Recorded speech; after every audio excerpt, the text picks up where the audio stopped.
Welcome to Burlap Teachers. Enjoy the video. You start by confirming hardware and isolating the problem.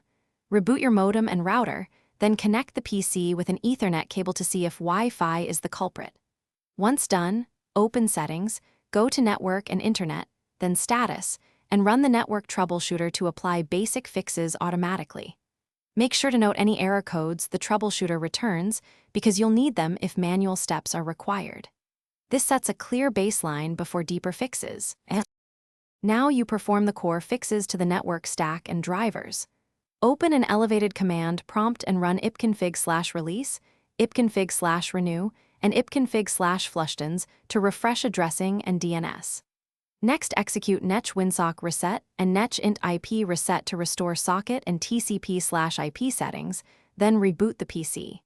If problems persist, open Device Manager, find the network adapter, update the driver, or roll it back if the issue started after an update.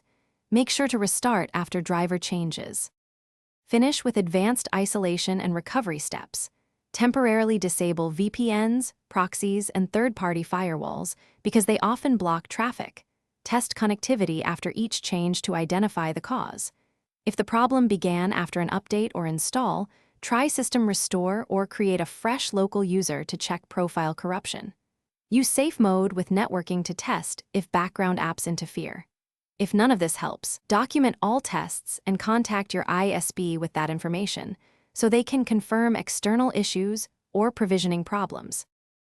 Thanks for watching. Consider subscribing if this video helped you.